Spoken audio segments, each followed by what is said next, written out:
عليكم ورحمة الله وبركاته. ازيكم يا حبايبي؟ عاملين ايه؟ النهارده معانا فيديو جديد وسناكات جديدة، وطبعا معانا سناكات مصرية 100%. واهلا بيكم في قناة سناكات جنى. وطبعا معانا سناكات متنوعة، معانا شيبسيكو، معانا تايجر، معانا فوكس، معانا سناكات كتيرة جدا، وطبعا معانا اطعمة مختلفة.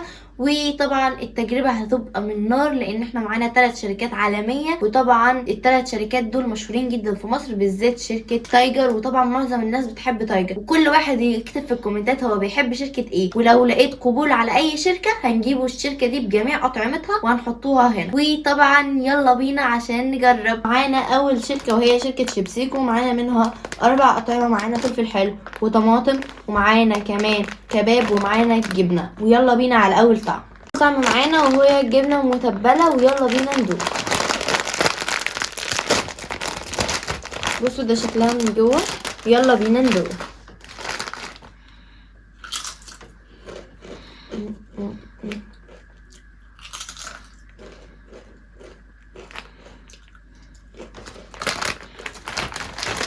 بصراحة طعمه خطير جدا، وبصراحة طعم الجبنة فيه باين جدا، فعشان كده هديله 10/10. تاني نكهة من شركة شيبسيكو وهي طعم الكباب.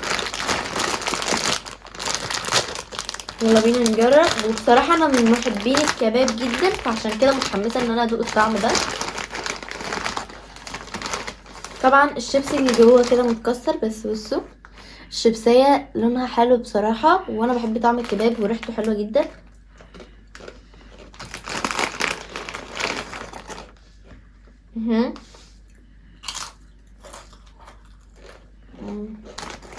بصراحة هو خزني جدا في طعم الكباب، لانه طعم الكباب فيه مش واضح، فعشان كده هديله 6/10.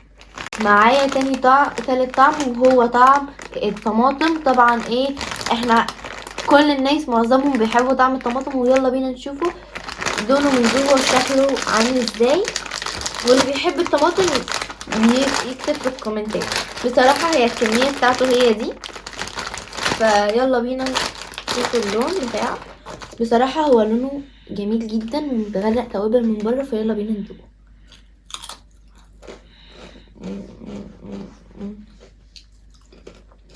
لحظة، في واحدة وقعت هنا. بصراحة نكهة الطماطم باينة جدا فيه، واللي بيحبوا الطماطم هيعجبهم جدا. وطبعا ده انا مش هاكله، انا هديه لاختي ومن غير حاجة هي هتاخده اصلا، فعشان كده انا هديله 8/10. ودي النكهة الرابعة والاخيرة معانا من شيبسيكو، وطبعا دي بطعم الفلفل الحلو. وطبعا هو في نكهات كتيرة جدا، بس بصراحة دول اللي انا لقيتهم في السوق او في الماركت. يلا بينا نشوف شكلها عامل ازاي. بصراحة لونها حلو جدا ومتغرقة توابل من بره.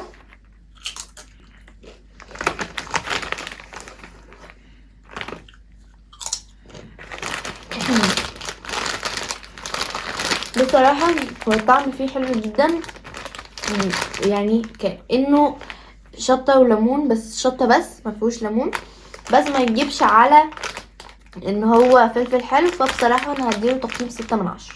في شركة معانا وهي فوكس، وفوكس منزلة نوعين، منزلة الفوكس العادي ومنزلة اللي هو الفوكس كرينكل. وطبعا الفوكس كرينكل ده متوفر منه طعمين، بالصدق وبالجبنة. ويلا بينا ندوقه. اول حاجة هنبتدي بالفوكس العادي، وخدنا اول حاجة طعم الطماطم او نكهة الطماطم، ويلا بينا ندوقه.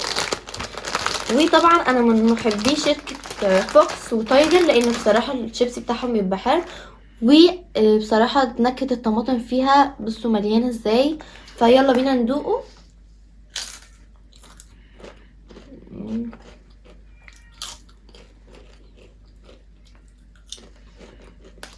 كالعادة طعم الطماطم فيه واضح جدا، والنكهة بتاعته حلوة جدا، فبصراحة انا هديله تقييم 10/10. معانا من فوكس العادي وهي الشطة والليمون.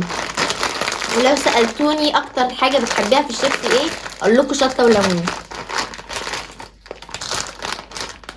بصراحة هي نكهة الشطة والليمون بصراحة قوية جدا فيه، والشطة واضحة جدا، بس هو حراق جدا المرة دي. فبصراحة هديله تقييم ان هو شطة وليمون، هديله تقييم 9/10. ومعانا اللي هو فوكس كرينكل، وده بطعم الصدق. انا اعرف دايما ان الحاجات اللي بتبقى بطعم الصدق تبقى حراقه، بس هل هيبقى حراق في الشيبسي؟ ما اعرف. بصوا هو مليان كده نكهه كده جامد في الشيبسي، فيلا بينا نجرب.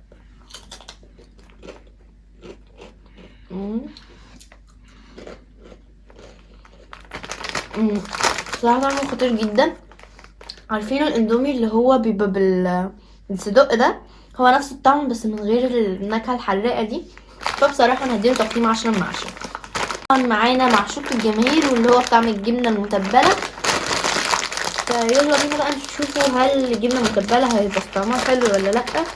بس بصراحه ده شكل جديد فهنجربه. بصوا الشيبسيه اهي متغرقه زي ما احنا ما شفناها.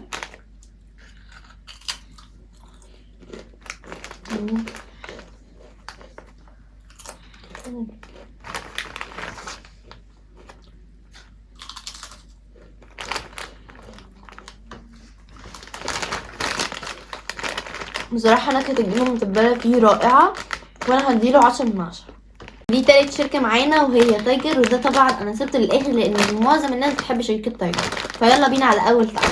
اول نكهه معانا هي شطه وليمون، وطبعا دي الشيبسيه اللي بتبقى مموجه كده، فبصراحه متحمسه جدا للطعم. ودي الشيبسيه متغرقه تتبيله زي ما احنا متعودين، ويلا بينا ندوق. بصراحه الناس اللي بتحب الشطه والليمون جامد هتعشق تايجر بصراحه. وفي ميزه كده ان طعم الليمون باين هنا عن فوكس شويه، فبصراحه هديله 9/10. نكهه معانا من تايجر وهي الجبنه، وطبعا ده معظم الناس بتحب طعم الجبنه. وبصراحه انا ما لقيتش من ابو 5 فجبت من ابو 7 اللي كان موجود في الماركت. فيلا بينا بقى، عشان بصراحه انا بحب طعم الجبنه من تايجر جدا، لان ريحته بصراحه خطيره اول ما تفتحيه كده، والشيبسيه بتاعته بتبقى عملاقه حرفيا، وزي ما انتم شايفين كده متغرقه توابل. طبعا هديله 10/10 لان ده انا بحبه جدا. وده ماسك الختام معانا، وده اخر طعم. بصراحه انا بحب طعم الفلفل الحلو جدا من تايجر. وكمان في حاجه، احنا النهارده كان حظنا حلو جدا في المنتجات، كل المنتجات اللي كانت جايه معانا كانت حلوه. فبصراحه النهارده انا متحمسه ان انا اقول لكم اكتر طعم انا بحبه في تايجر، وهو ده، لان بصراحه بيبقى مسكر كده في نفس الوقت تحس ان مالح ومسكر، فبيبقى حلو. طبعا بيبقى متغرق اللي هي البودره والكلام ده. فيلا بينا ندوق. بصوا دي متغرقه اكتر من التانية بكتير. بصراحه انا هديله 10/10. تكون خلصت حلقتنا يا حبايبي الجمال، ويا ريت تدعمونا كده بلايك حلو واشتراك. وبصراحه حظنا النهارده كان في الشيبسي جميل جدا، وبصراحه انا متحمسه للجولات اللي بعدها في عالم السناكات بتاعنا. وطبعا اي حاجه هتكتبوا لي عليها في الكومنتات هجربها، وشوفوا لي بقى انتوا اكتر ماركه بتحبوها من دول ايه، واكتبوا لي في الكومنتات وانا هجيب اطعمتها كلها. باي باي.